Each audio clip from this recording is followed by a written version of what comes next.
Well, I never do this, but I got a bone to pick.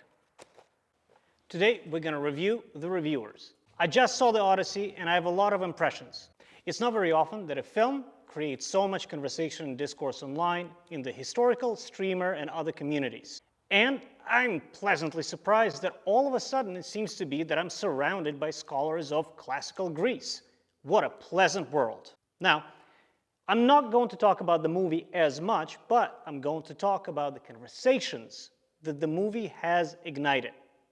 We are talking about the movie a little bit, but we're also talking about the myth itself. And out of the reviewers, I picked three with whom I have a bone to pick. Number one is Metatron, whose work I've been following for a while. The second reviewer is the perpetually adolescent Ben Shapiro.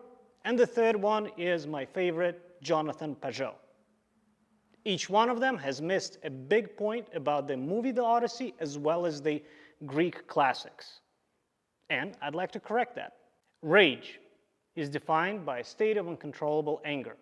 It also happens to be the first word of the Iliad, the prequel to the Odyssey, where all of the action is set up.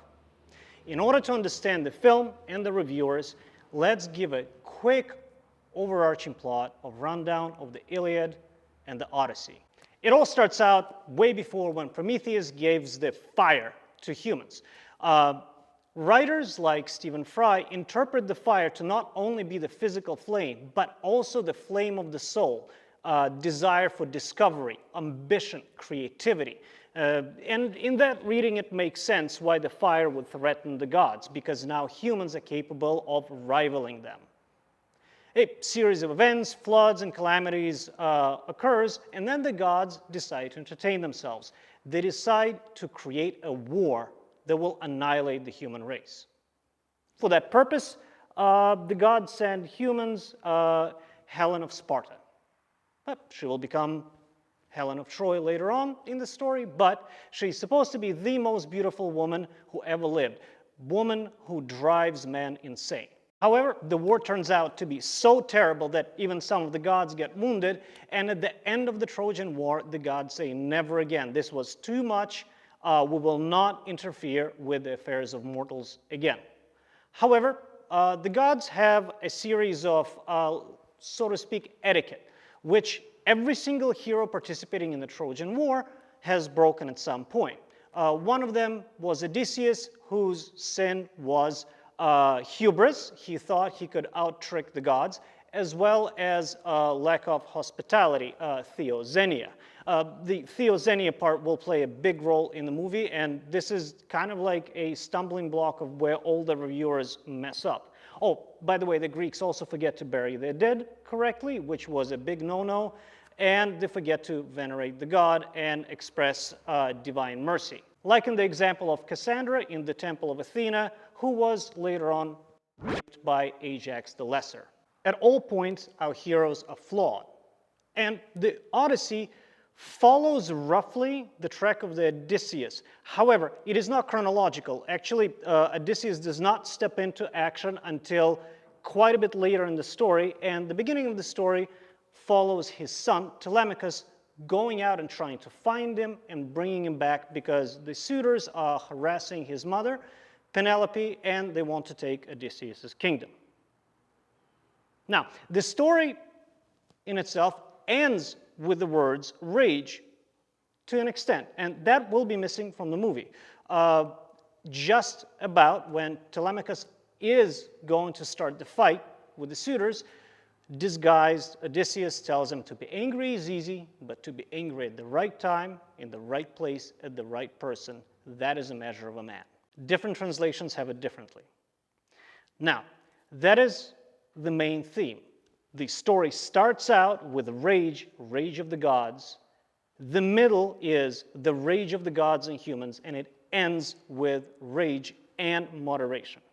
I will be coming back to plots and subplots of the actual myth as it compares to what we see on screen and as it compares to what the reviewers are saying. I will be combining mythological readings as well as other readings that the Greeks in period had of this entire epic. Rage, as in rage bait, as in something what people do online in our current time. Right now, let's look at Metatron's review. A big part of Metatron's complaint with the movie is A, lack of historical accuracy. Well, to be fair, the costumes in the movie are subpar. They're subpar, not even as historically accurate, but the fitting is bad, the materials look cheap, and that was taking me away from the movie completely. I hated the costumes. But let's get over the poor costume history right now that we're experiencing in Hollywood. Metatron's second problem is seemingly the political decision to cast Lupita Nyong'o and others as Greek heroes. And to be perfectly honest, just seeing the trailer without seeing the movie, I did have a problem with the casting. It did look too modern. It did not look Greek or mythological. However, after seeing Nolan's vision and after understanding what he was trying to convey, the casting actually made sense in its own weird way. There are two readings of the Odyssey in which I would agree with him, and the other one I completely disagree with him. So let's start out with the reading where I would have agreed that the casting of Lupita Nyong'o and having an international cast that is visually international would have been outrageous. If the gods exist, they have a sense of irony, and that's what we see in the original Homer's work. Helen was the daughter of Leda, or the daughter between Zeus and the goddess of vengeance. That is a lesser myth, but it needs to be mentioned. She was born in Sparta. Spartan women were considered to be the most beautiful on the planet. So, having the most beautiful woman out of all the most beautiful women, she has to be the most Spartan woman who ever lived. Because Trojan men were thought to be the most handsome men on the planet, and Paris was the handsomest out of all the handsome men. So it is divine irony and divine balance to set up the most Spartan woman with the most Trojan of men. And both of them had flaws. Paris is incredibly cowardly and vain.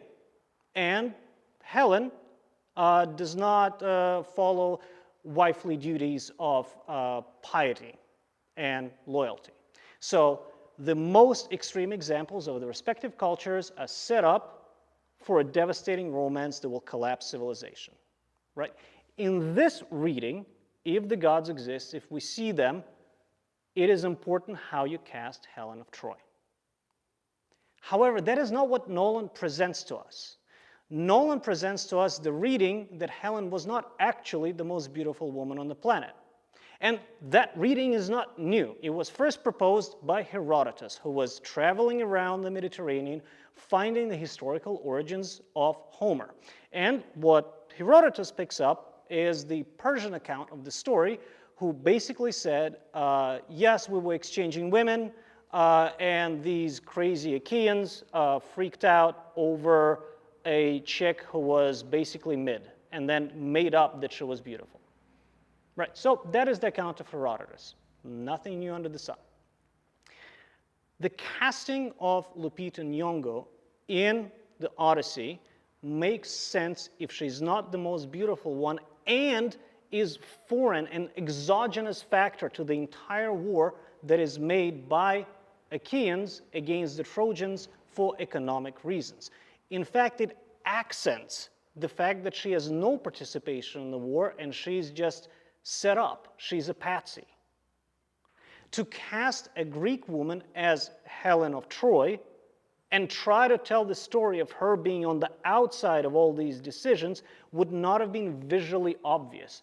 And to me, seeing her performance, and I would have liked to see more of her performance, made sense what the story will be. It will be the story not of women, but the story of men, the vanity and ambition, and what brings to their collapse.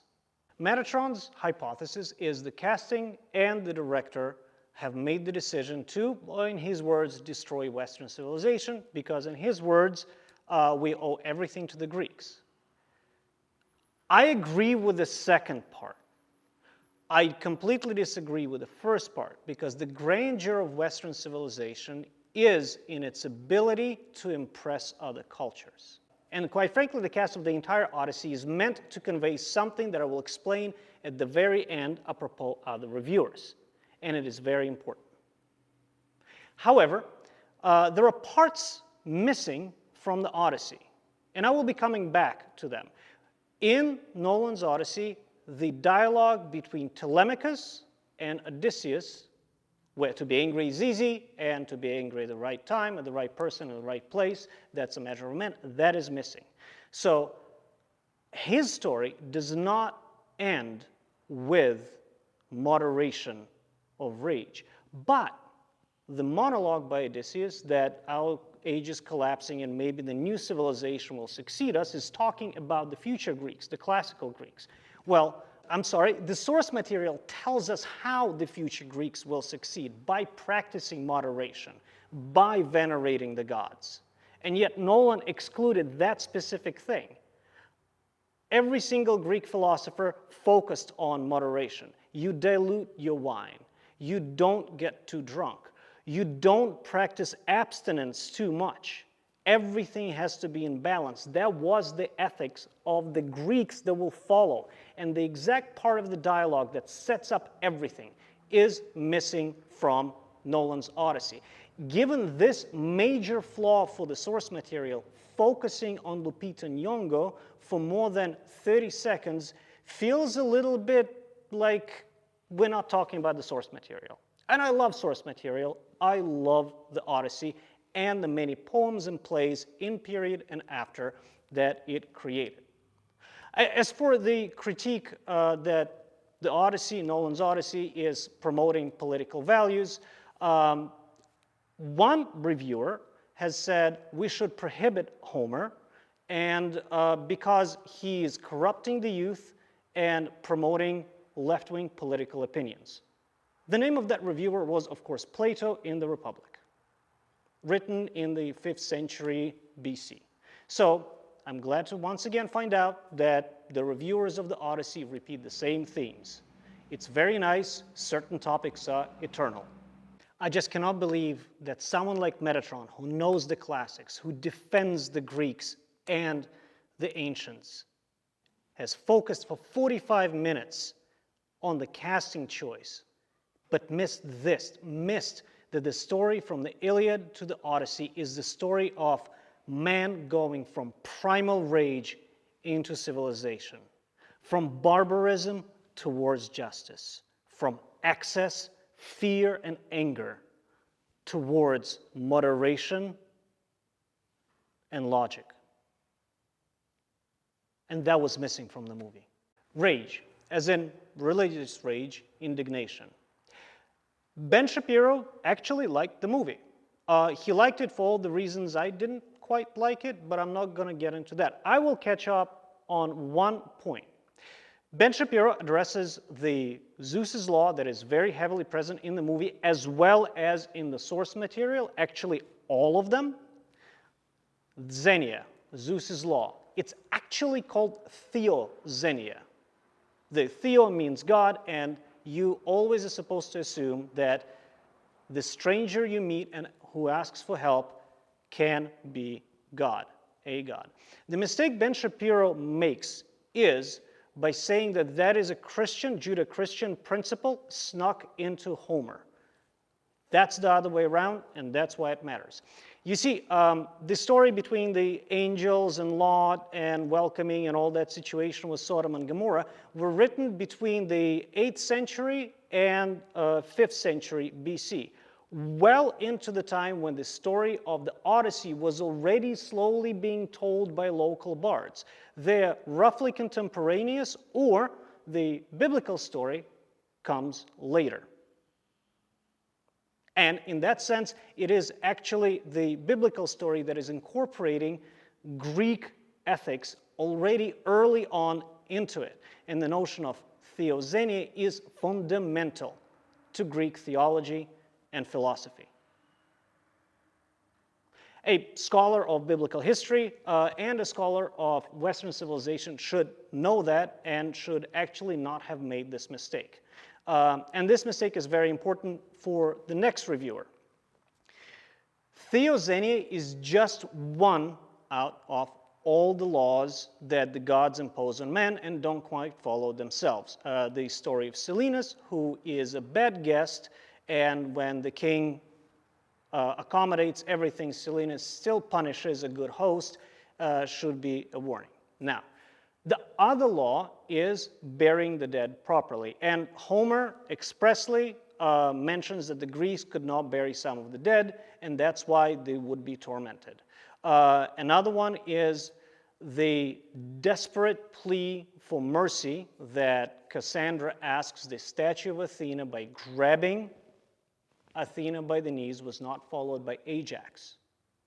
And that's why Ajax suffers a bad fate. Being humble and not engaging in hubris was the fault of Odysseus expressly, as well as Achilles.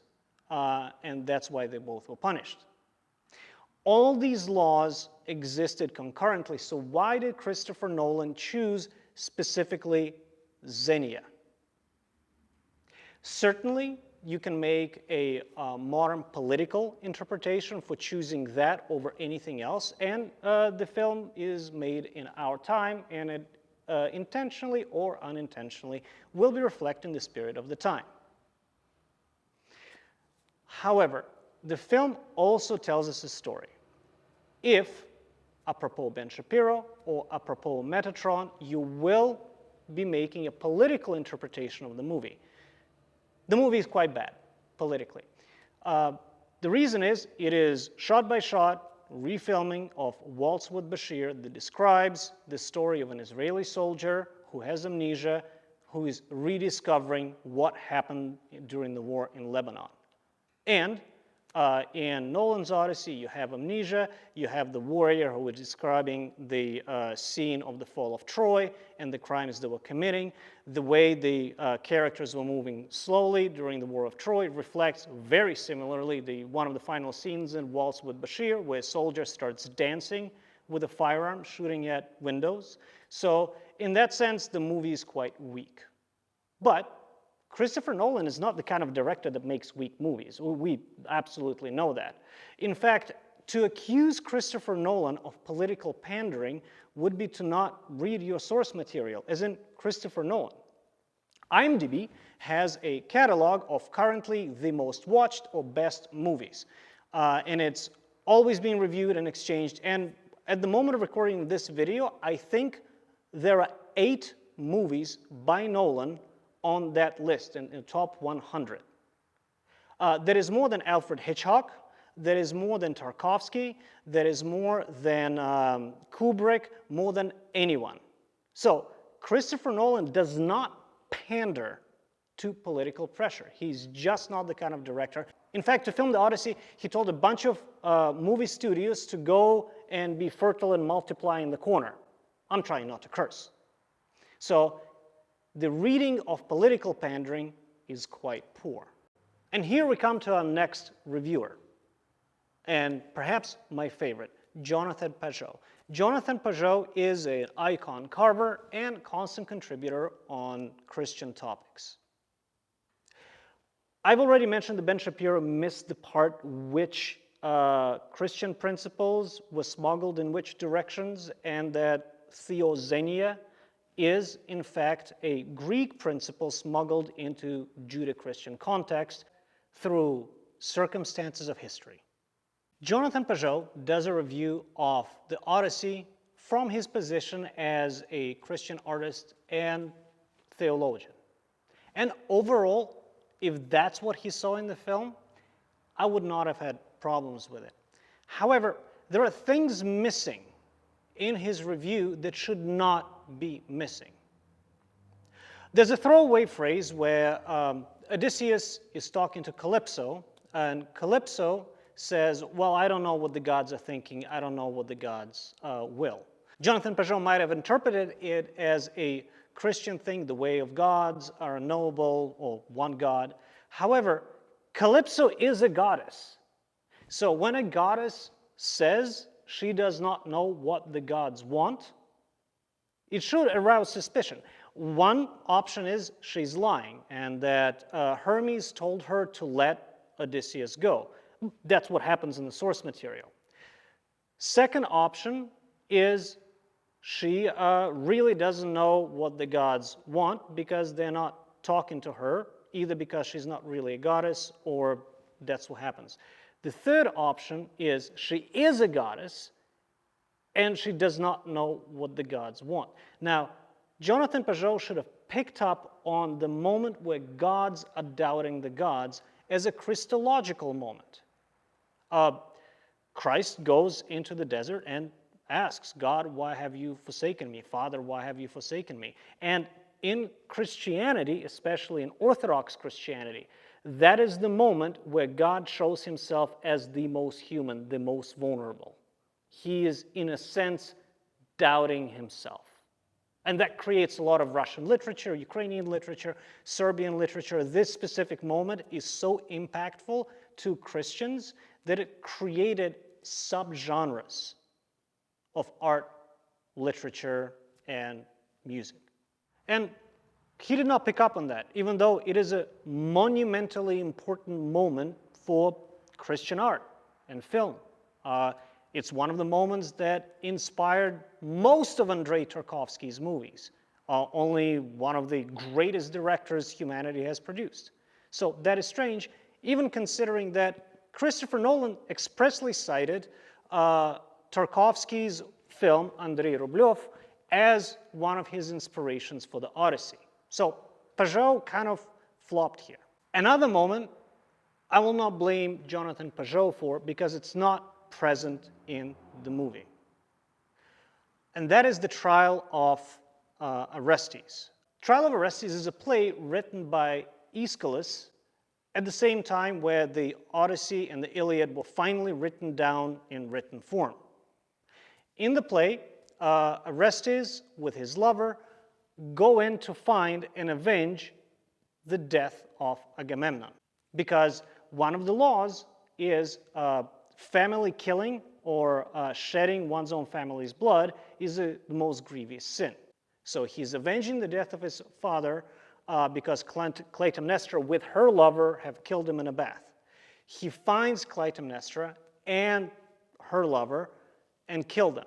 The problem is, now they've committed the exact same sin, they are going to avenge. So Orestes' sister, as well as the entire community, want to tear them to shreds because they need to be punished. Orestes is also pursued by the kindly ones. They were called the kindly ones at the end of the play, not at the beginning. They were the Furies that would torment him. And in comes Athena. And Athena proposes an idea that humans create a trial by jury where you present evidence, you present witnesses on your part, and in the end, Orestes' sister ends up saying he is guilty, but we need mercy. The jury is hung. So 50% say he's guilty and needs to be punished, and 50% say, no, he's innocent. And then comes in Athena again. And what Athena says, whenever the jury cannot decide, we have to err on the side of mercy. And Orestes is absolved from being pursued by the kindly ones. The kindly ones from then on are called the kindly ones and have now different duties. And now the job of justice is given to humans. Humans are determining their own fate, which is exactly what the entire story of the Odyssey and the Iliad was aiming for. The gods messed up so badly with the war that they choose to not interfere with human affairs, giving humans the ability to determine their own fate, justice. And that is precisely why Odysseus tells his son to be angry is easy, but to be angry at the right time, at the right place. That's a measure of a man. In the beginning, in the Iliad, humans don't have their own emotions. It is always Athena that gave them courage. They did not have courage on their own. It is always Zeus who gave strength. It is Ares who gives people rage. It is Cupid who gives people lust, but at the end of the story, humans on their own are the source of their emotion and their judges. And that is the moment that any scholar of Greek thought should have picked up on. And that is also the moment that Jonathan Pageau should have picked up on, that a key story of the Odyssey is missing, the trial of Orestes. All three reviewers that I've mentioned have had various levels of problems with the casting. Black Helen of Troy, people from East Asia and Southeast Asia being in Odysseus' crew. But it makes sense.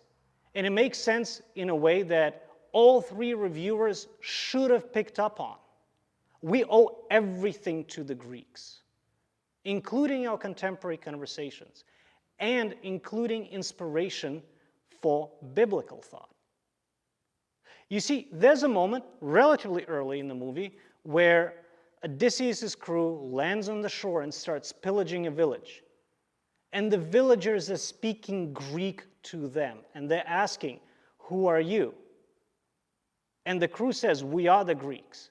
But now they can't talk to each other. Now, where in human history have we seen a story that people of all types mess up, have an event, and now can't talk to each other, and now are blown by the winds of fate in all corners of the world? Here, Metatron, Jonathan Pageau, and Ben Shapiro should have noticed that the larger story that Nolan tried to show us is the Tower of Babel. The humans messed up so much that the Achaeans, the Greeks, are becoming the sea people to the Greeks, that they cannot talk to each other. In fact, the inability to communicate is recapitulated at the very end of the film, saying, "We don't even have a writing system anymore." And none of them picked up on that. Rage, a state of uncontrollable anger, the first words of the Iliad, the last meaningful scene of the Odyssey.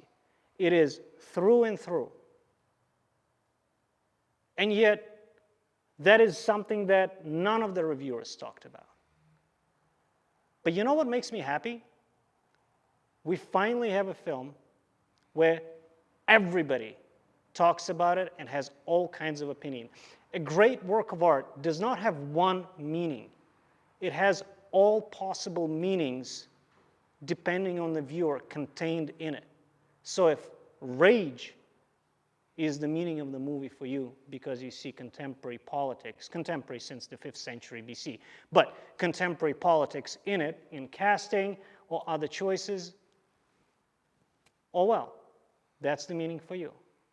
If the meaning that you see in it is a reaffirmation of Greek origins of your branch of Christianity, that's great. However, in all the cases, you have to substantiate your reading. The way I see the film, it makes sense to have a super international cast if the story you're talking about, in a sense, is the Tower of Babel.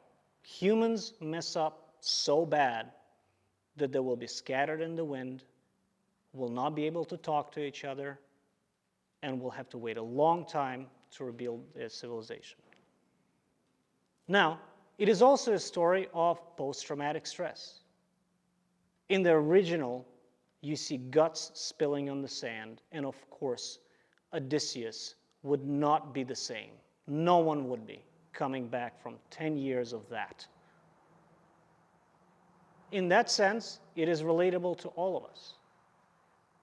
If you want to push the movie to the left, you can say that it is in part about the current events in the Middle East, Israel and Gaza, the rage of Achaeans when they enter Troy and shred and torment everybody and kill as much as possible and burn.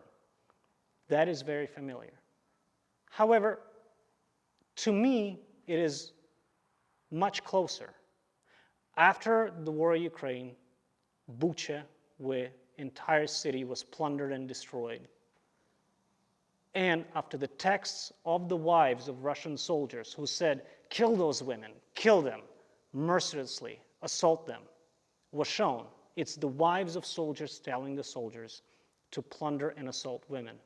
I can't help but think about Penelope to be the villain of the story. For 10 years that Odysseus was missing, she's been hearing stories of what happened at Troy, and she still wants him.